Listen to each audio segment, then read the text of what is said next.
স্বরাষ্ট্র উপদেষ্টা বলল 10 লাখ অবৈধ ইন্ডিয়ান আছে। বক্তব্য দেব আমি, আপনি কেন বক্তব্য দেন? আপনি কাজ বাস্তবায়ন করবেন। আপনি আমার মতো করে চটকদার বক্তব্য দেন, এখানে ভারতের চাকরি করতেছে, আর আপনার কাছ থেকে তো বক্তব্য শোনার জন্য আসিনি।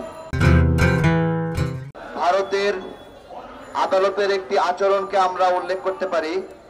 ভারতের আদালতে একটা রায় হয়েছে, ফেলানীকে যে বিএসএফ সদস্য গুলি করে হত্যা করেছিল, সে নাকি খুন করার উদ্দেশ্যে ফেলানীকে গুলি করে নাই, এবং বলেছে যে ফেলানীকে হত্যা করা হয়েছে সরল বিশ্বাসে, অপরাধ করার প্রবণতা থেকে ফেলানীকে হত্যা করা হয় নাই। এটা হলো ভারতের আদালতের রায়। তারা ফেলানীকে এভাবে জাস্টিফাই করেছে। এইভাবে গত 16 বছরে 1120 জন বাংলাদেশের নাগরিককে সীমান্তে ভারত হত্যা করেছে,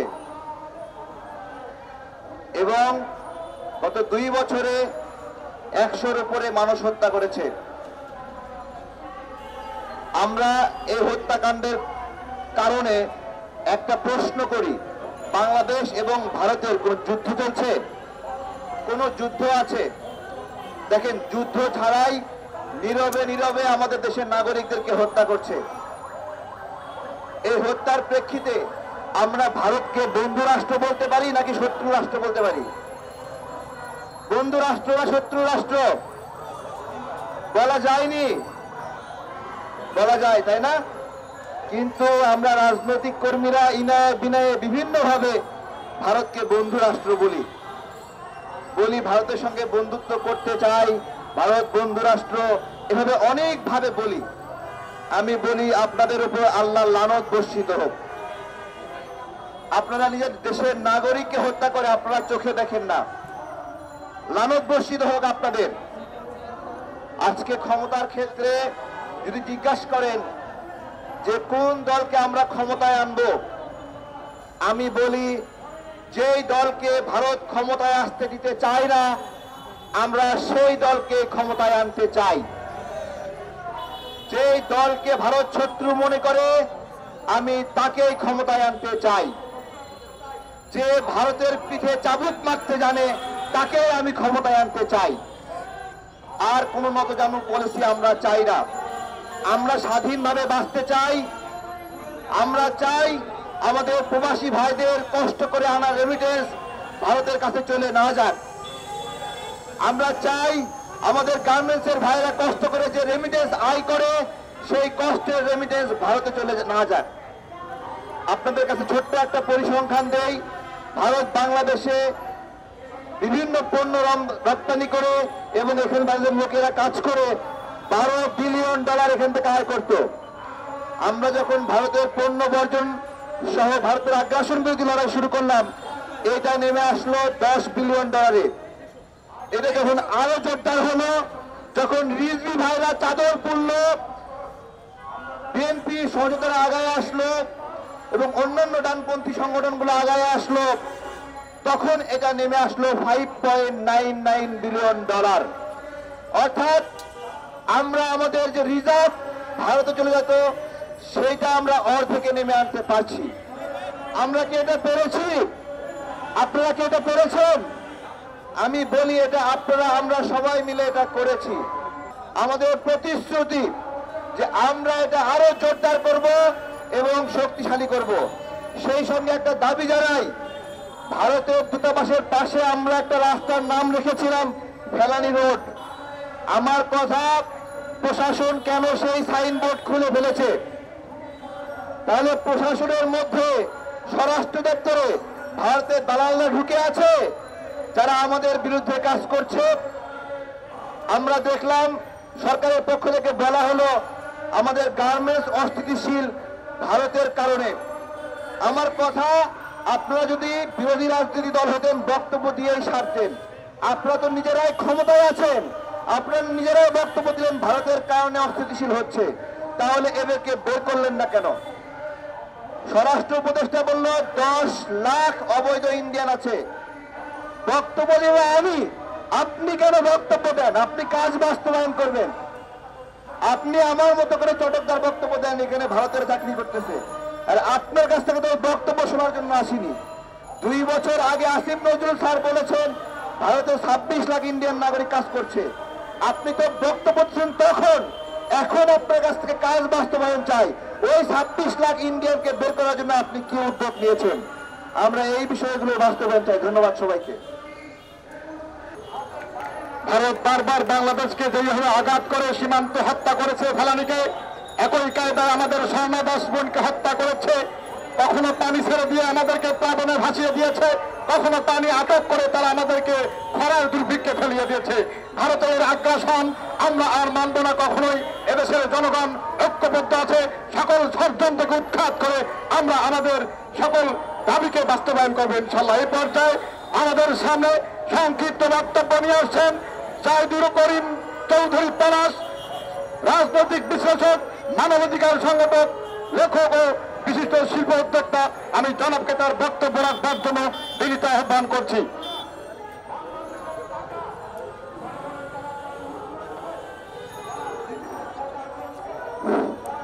বিসমিল্লাহির রহমানির রহিম। বাংলাদেশ জিন্দাবাদ।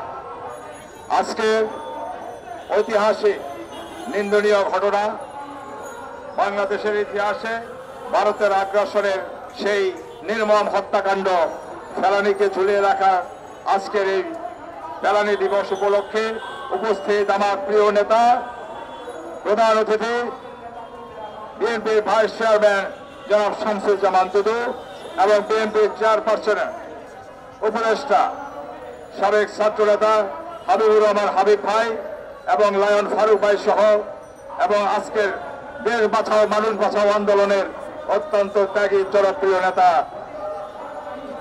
রাকিবুল ইসলাম রিপন ভাই সহ সকল উপস্থিত সবাইকে শুভেচ্ছা। আসলে ফেলানীর হত্যাকাণ্ড আজকে আমাদের জন্য একটা প্রতিবাদের প্রতীক হয়ে দাঁড়িয়েছিল। সে যেদিন তাকে নির্মমভাবে হত্যা করে কাঁটাতারের সাথে ভারত ঝুলিয়ে রেখেছিল, আমরা তৎকালীন সরকারকে দেখেছি তারা সেই প্রতিবাদে রাষ্ট্রীয়ভাবে কোনো প্রতিবাদ তারা জানায়নি, রাষ্ট্রীয়ভাবে তারা কোনো আইনি পদক্ষেপ গ্রহণ করেনি। আমরা দেখেছি ফেলানীর পরিবার যখন তাদের নিজস্ব উদ্যোগে ভারতীয় আদালতে মামলা করতে গিয়েছিল, সেখানের মামলায় কোনো রকমের সহযোগিতা বাংলাদেশের পক্ষ থেকে করা হয়নি। আমি ওই সব ঘটনার তীব্র নিন্দা জানাই। শুধু ফেলানী নয়, তার পর প্রতিটি সময় দেখা গেছে আমাদের বর্ডারে কিলিং করা হচ্ছে নির্মম ভাবে। আমাদের সেগুলোকে আমাদের দায়িত্বশীল তৎকালীন পতিত স্বৈরাচারী সরকারের মন্ত্রীরা জাস্টিফাইড করার চেষ্টা করেছেন। তাদেরকে আমাদেরকে যাদেরকে হত্যা করা হতো তাদেরকে গরুচোর বলে, স্বর্ণ চোরাচালানি বলে এবং অবৈধ অনুপ্রবেশকারী বলে তাদেরকে ভারতের পক্ষে চাপাই দেওয়া হয়েছে। আজকে সময় এসেছে আমরা 5-24 এই অভ্যুত্থানে বিপ্লবের মাধ্যমে আমরা ভারত হটাও আন্দোলনের ক্ষেত্র থেকে যেভাবে আন্দোলনের স্ফুলিঙ্গ ছড়িয়ে পড়েছে, 1971 সালে স্বাধীনতা লাভ করেছে আমরা। সেই স্বাধীনতার পর একটা গোলামী চুক্তির মাধ্যমে সেই পতিত ফেরাউন শেখ মুজিবুর রহমানের একটা চুক্তির মাধ্যমে আমাদেরকে যেভাবে গোলামিতে আবদ্ধ করেছিল, জুলাই বিপ্লব আমাদেরকে সেই গোলামীর শৃঙ্খল থেকে মুক্ত হওয়ার জন্য সুযোগ এনে দিয়েছে। জুলাই বিপ্লব এবং ভারত হটাও আন্দোলন একসাথে গাথা। আমরা যদি এই আন্দোলনের স্পিরিটকে ধরে না রেখে, আমরা যদি এই স্পিরিটকে আজকে যদি ভারতের কাছে যদি আমরা আবার পরাভূত হই, তাহলে মনে করতে হবে ভারতের কাছে পরাভূত হওয়া, ভারত এখানে পুনর্বাসিত হওয়া, ভারত আমাদের উপর আধিপত্য বিস্তার করা মানে হাসিনার ফ্যাসিবাদ আবার বাংলাদেশে ফিরে আসা। সুতরাং হাসিনার বিদায় এবং ভারত হটাও আন্দোলন যেভাবে একসাথে গাথা, ঠিক তেমনি আমি বলবো ভারতের আধিপত্য বিস্তার এবং হাসিনার ফিরে আসাও একসাথে গাথা। সুতরাং আমাদেরকে ঐক্যবদ্ধভাবে, বিশেষ করে আমাদের রাজনৈতিক দলের এখানে সিনিয়র নেতৃবৃন্দ আছেন, সকলের প্রতি বিনীত উত্তপ্ত আহ্বান থাকবে আমরা সবাই এক কাঁধে দাঁড়িয়ে ভারতের আগ্রাসনের বিরুদ্ধে আমরা যেভাবে সোচ্চার হয়ে উঠেছি এটা আমরা চলমান রাখি এবং ভারতের সাথে আমরা একটি সত্যিকার অর্থে স্বাধীন আমরা আমাদের পররাষ্ট্রনীতি চাই। এটা আমরা আমাদের এখন অন্তর্বর্তীকালীন সরকারে যারা আছেন এবং আগামীতে যারা জনগণের ভোটে নির্বাচিত হয়ে বাংলাদেশে আসবেন, ক্ষমতায় আসবেন, আমি জানি তারাও বাংলাদেশের প্রতি কমিটেড, তারাও ভারতের সাথে সম্পর্ক রাখতে চায়। সেই সম্পর্ক বাংলাদেশের সাথে ভুটান, শ্রীলঙ্কা, নেপাল যেভাবে আমাদের পার্শ্ববর্তী কান্ট্রিগুলোর সাথে আমাদের যে সম্পর্ক আছে, তারা যেরকম আমাদের আভ্যন্তরীণ বিষয়ে নাক গলায় না, আমাদের রাজনীতি নিয়ে নাক গলায় না, আমরা চাই ভারতের সাথে শুধু আমাদের বাণিজ্যিক সম্পর্ক, সাংস্কৃতিক সম্পর্ক থাকতে পারে, কিন্তু কোন রাজনৈতিক সম্পর্ক আমরা ভারতের সাথে আর বজায় রাখতে চাই না। ভারতের সাথে আমরা একটা স্বাধীন সার্বভৌমত্ব আমাদের কূটনীতিক নীতি গ্রহণ করতে হবে। ভারত যেভাবে আগ্রাসী হয়ে উঠেছে, ভারতকে আমাদেরকে দমাতে হবে। ভারত যেভাবে মিথ্যা প্রপাগান্ডা চালিয়ে আমাদের সরকারকে, আমাদের জনগণকে এবং আমাদের দেশের সবচেয়ে জনপ্রিয় দল বিএনপিকে তারা বিতর্কিত করতে চায়, বিএনপির প্রপাগান্ডাকে তাদের মিডিয়া যেভাবে প্রচার করে, সেইভাবে আমরা এটা ঘটনার নিন্দা জানাই। আমাদের মিডিয়ার ভাইদের প্রতি অনুরোধ থাকবে, আমরাও যেন ভারতের এই প্রতিবাদ, ভারতের মিডিয়া যেভাবে আমাদের প্রতি মিথ্যা অপপ্রচার চালায়, আমাদের মিডিয়ার ভাইরা আজকে যারা এখানে আছেন সবার প্রতি আমার উত্তপ্ত আহ্বান হবে, আপনারাও অত্যন্ত সতর্কভাবে, আপনারা অত্যন্ত সৌজন্যতা বশত হোক, আপনারাও প্রতিবাদে মুখর হয়ে উঠুন, আপনারাও প্রতিবাদ করুন ভারতের সেই মিডিয়াগুলোর প্রতিপক্ষে দাঁড়িয়ে। এই বলে আমি আমার বক্তব্য শেষ করছি। সব শেষে আমি আমাদের দেশনেত্রী বেগম খালেদা জিয়া, আজকে রাত 10টার সময় আপনারা সবাই অবহিত আছেন, তিনি চিকিৎসার জন্য উনি লন্ডনের উদ্দেশ্যে যাত্রা শুরু করবেন। ওনার জন্য সবার কাছে ওনার সুস্থতার জন্য দোয়া কামনা করি। সুতরাং আপনারা সবাই ওনার সুস্থতায় উনি যেন দেশে ফিরে আসতে পারে সেই আহ্বান, সেই দোয়া আপনাদের কাছে কামনা করি। বাংলাদেশ জিন্দাবাদ, তারেক রহমান সাহেব জিন্দাবাদ। আজকের এই সভায় যারা আয়োজন করেছেন দেশ বাঁচাও মানুষ বাঁচাও আন্দোলনে সকল নেতৃবৃন্দের প্রতি কৃতজ্ঞতা এবং অভিনন্দন থাকলো। ধন্যবাদ আপনাদের সবাইকে। আসসালামু আলাইকুম ওয়া রাহমাতুল্লাহ।